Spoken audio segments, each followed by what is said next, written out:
Senhor, eu quero obedecer a tua voz. Derrama o teu Espírito sobre todos nós. Senhor, eu quero mergulhar e comprometer, entrar na intimidade do teu coração. Derrama em nossa unção, derrama o teu amor aqui, derrama o teu amor aqui. Faz chover sobre nós água viva. Derrama o teu amor aqui, derrama o teu amor aqui. Faz chover sobre nós água viva.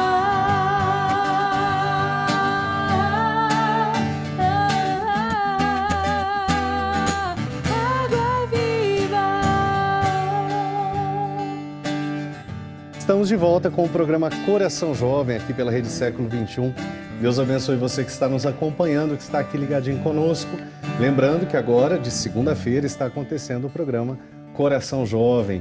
O tema que nós estamos trabalhando hoje, Tô Podendo. Falando um pouquinho sobre narcisismo, sobre orgulho, compreendendo um pouquinho, para não misturar as coisas, mas ao mesmo tempo, para, através do conhecimento, chegarmos a uma vida mais próxima da vontade de Deus, nos conhecendo mais e melhor também, mudarmos, melhorarmos a nossa atitude, a nossa postura e sermos assim mais felizes.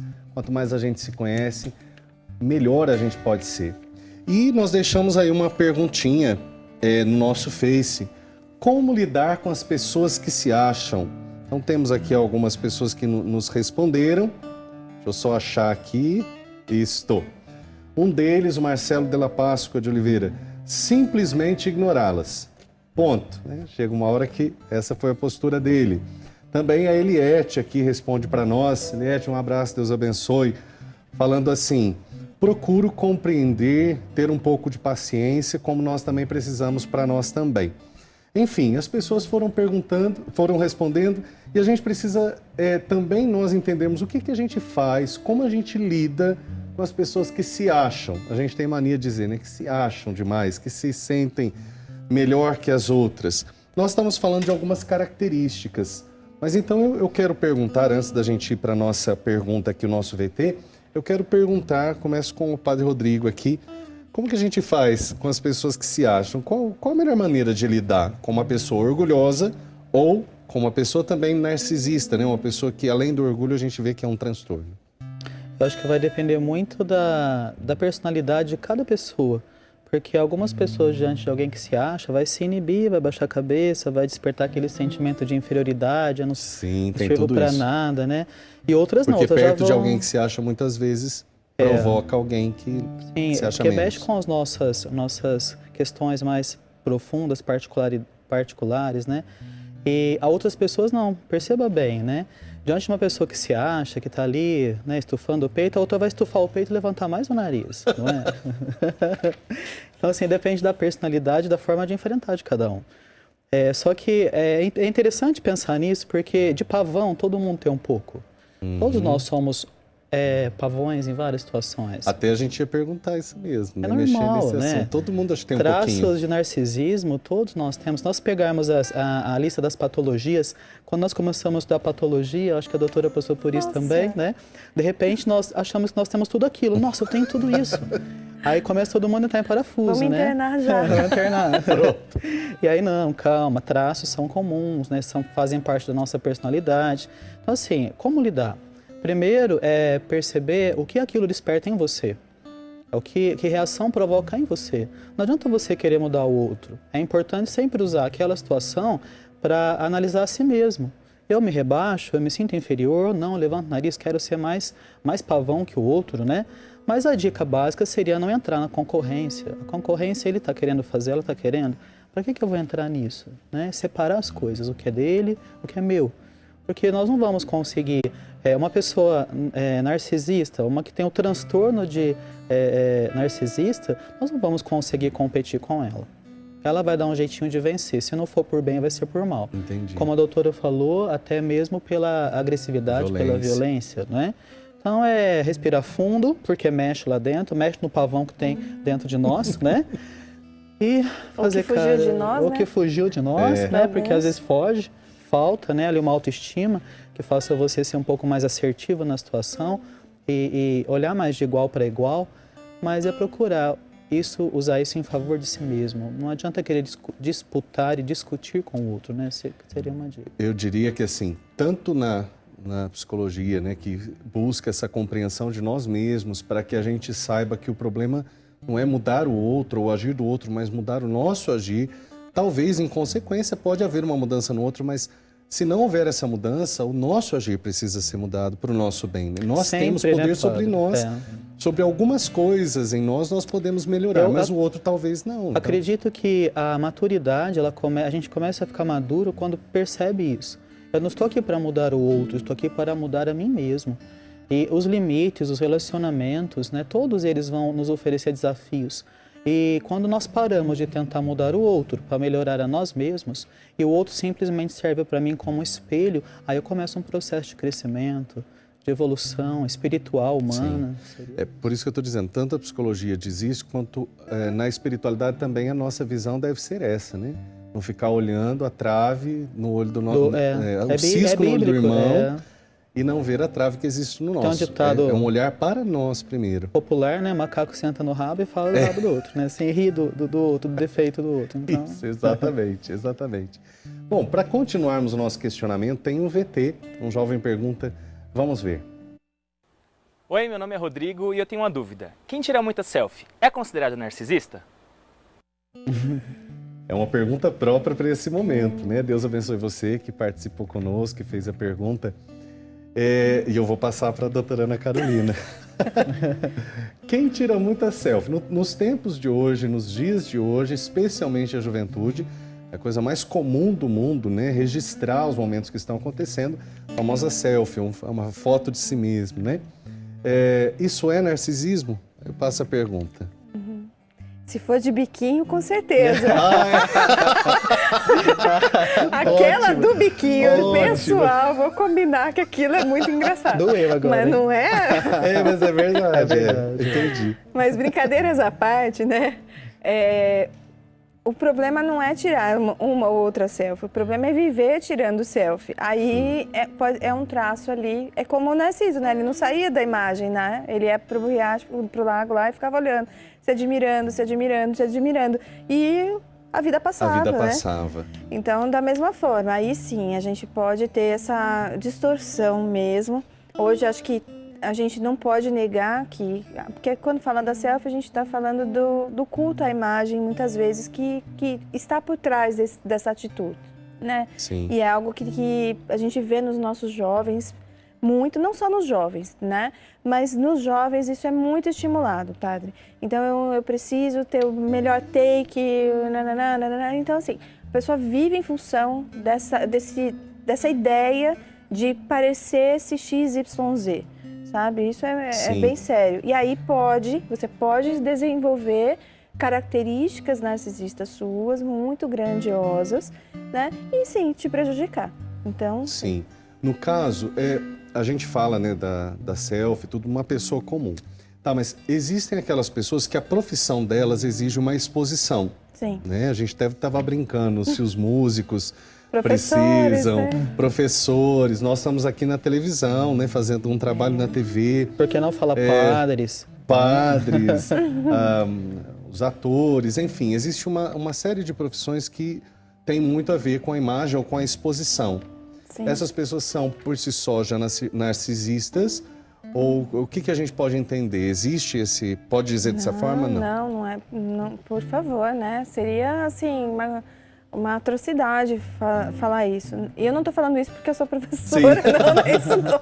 Não estou me defendendo. Não estou legislando em casa própria, não é isso não. Sim. Mas assim, a exposição, qualquer função que requeira, né, uma exposição como professor, o advogado em algumas áreas também, os atores, pessoas da TV e tudo mais.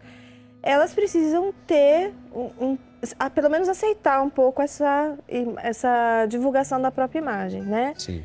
essa exposição da imagem. Mas isso não significa necessariamente um orgulho ou mesmo uma característica narcisista.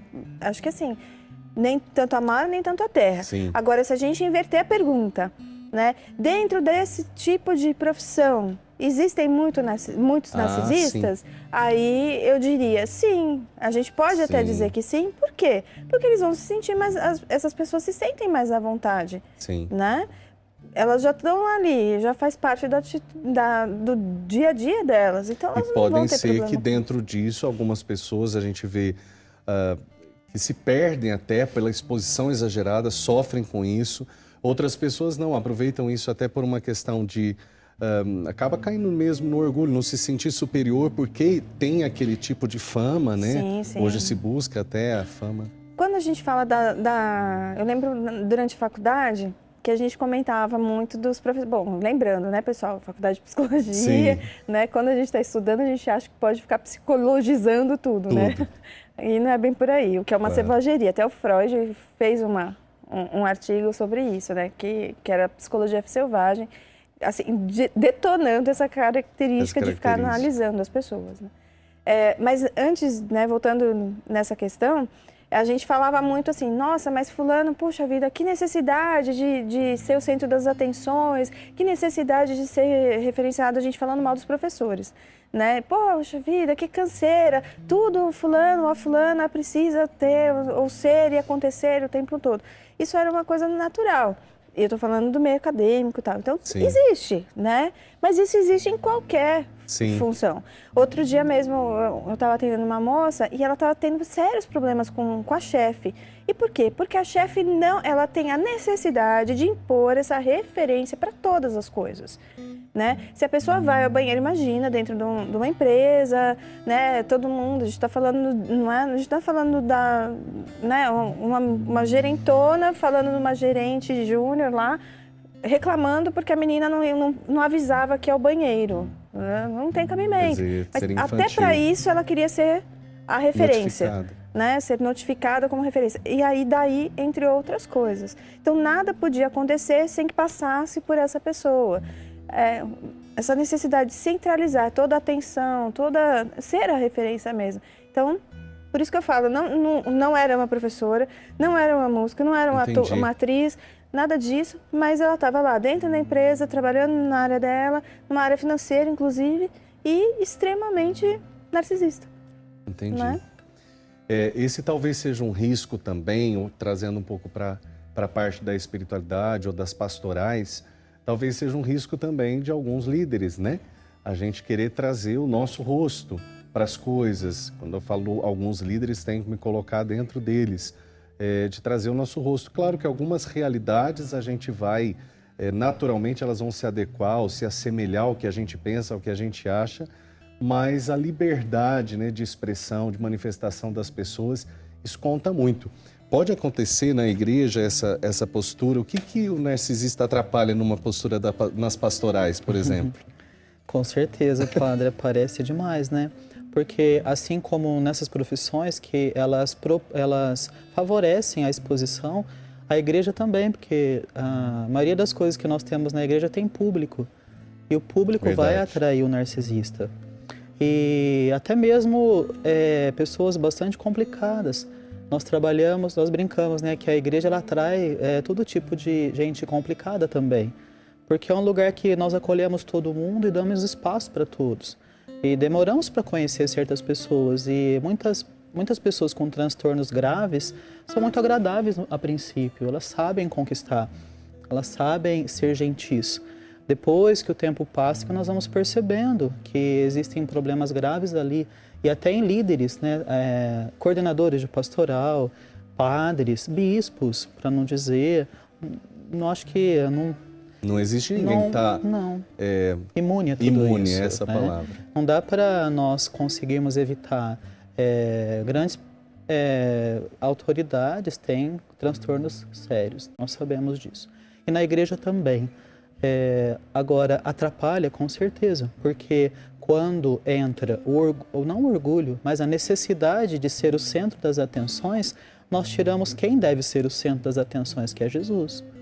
Então, todas as vezes, seja pelo narcisista, seja por qualquer outro traço de personalidade ou transtorno de personalidade, sempre que uma pessoa dentro da igreja quiser ocupar o lugar que é do mestre, vai trazer problemas.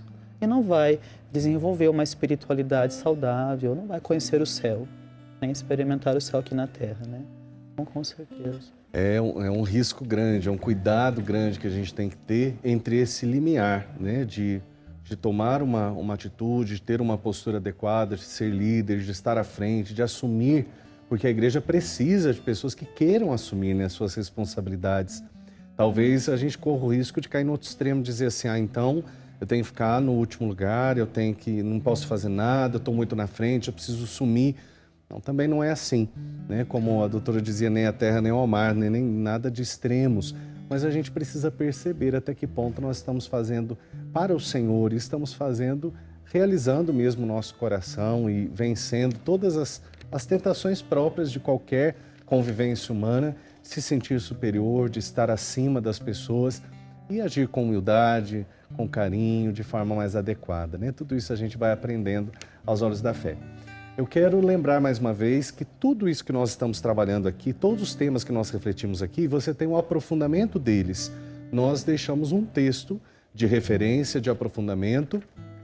A doutora Ana Carolina, o padre Rodrigo e eu, cada um de nós deixa um texto lá na nossa página na internet. Então, rs21, que é nosso portal, né? .com.br/Coração Jovem.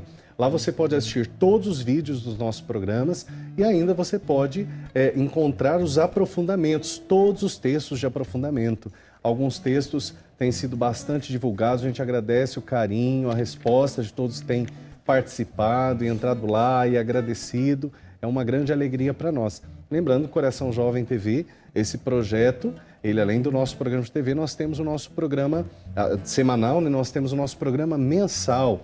Vai acontecer dia 9 de outubro com o Ministério Jovem da Renovação Carismática Católica, o nosso Louvemos o Senhor. E eu quero convidar você, então, o programa está passando aí, já no próximo domingo, dia 9, nós temos o programa Louvemos o Senhor, especial Coração Jovem, com a presença do Fernando Gomes, do Ministério Jovem, toda a parte missionária, nós vamos falar de missão, porque outubro é mês missionário. Teremos como cantora, direto de Belo Horizonte, a Farla, ela vai trazer para nós, ela vai ser a atração musical, uma cantora muito ligada ao Ministério Jovem da Renovação Carismática Católica. E lembrando que além desse trabalho, nós realizamos também o trabalho missionário. Entre em contato conosco na nossa página, na página pessoal, Padre Reginaldo Carreira, Padre Rodrigo, doutora Ana Carolina, ou também entre em contato conosco pela página do Coração Jovem, pelo Facebook, tá? A gente tem ido realizar missões, encontros, porque nós continuamos todo o projeto Coração Jovem, que acontece aqui na TV e também pela internet. Deus abençoe você. Nós ficamos de música, daqui a pouquinho a gente volta.